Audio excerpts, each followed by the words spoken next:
Hey there, YouTube. I thought I'd do a part 2 on this 95 Corvette headlight assembly deal I've got going, and give you a few more details of exactly what I had to go through on transferring the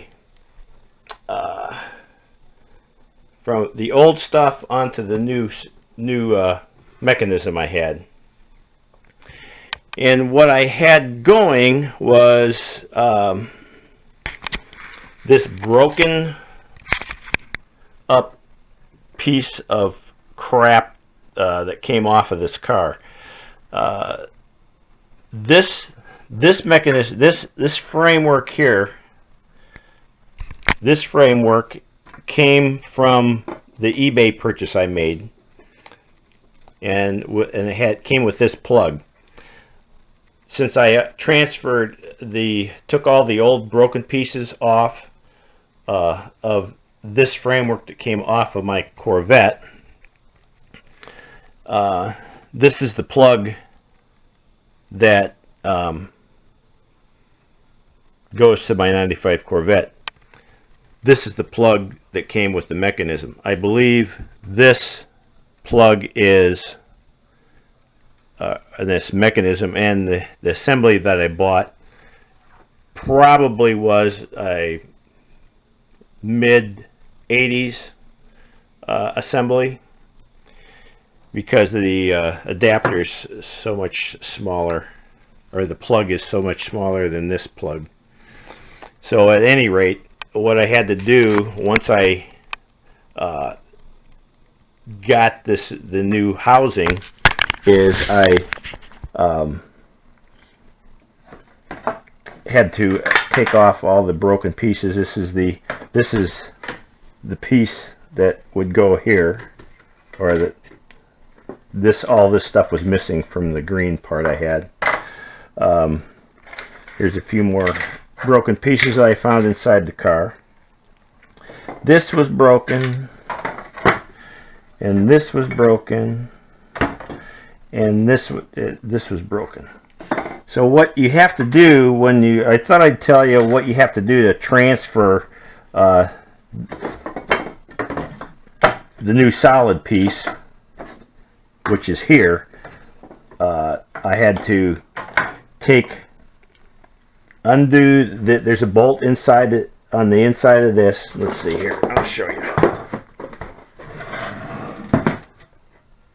You have to remove this bolt right there, and once that bolt's removed, you take two, and you have to, let's get this. You have to take the actuator off, because once that bolt's removed, and you remove two screws down here that holds the actuator onto this framework, you have to then remove the actuator. That pulls out, and then you can remove it from where's the slot at? Oh, right here. This slot right here. That is what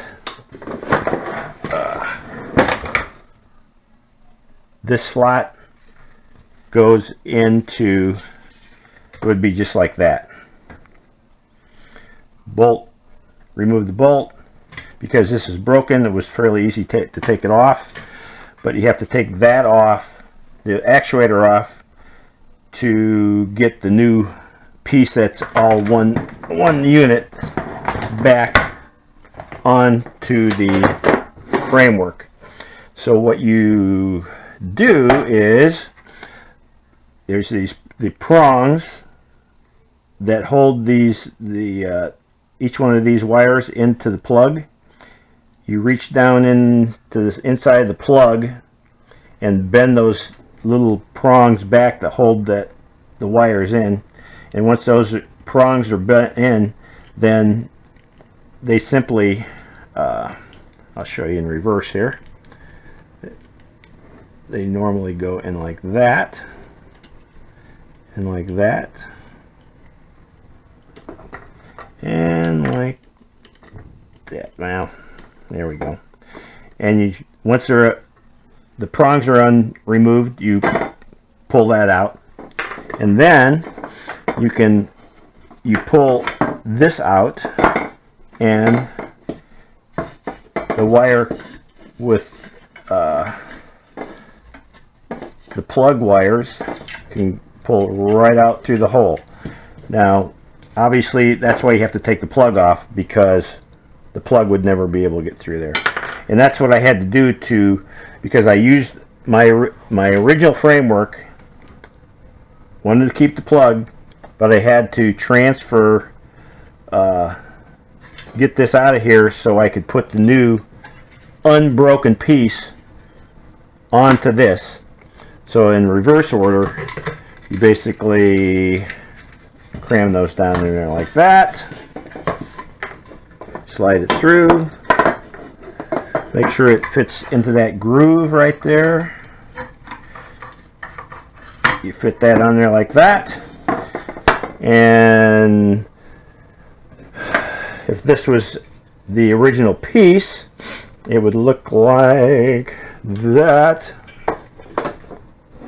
and then the rod would go back into that slot, put the nut back on, and you have it. Tighten the nut up and screw the actuator framework screws back onto the framework of the headlight assembly, and it's done.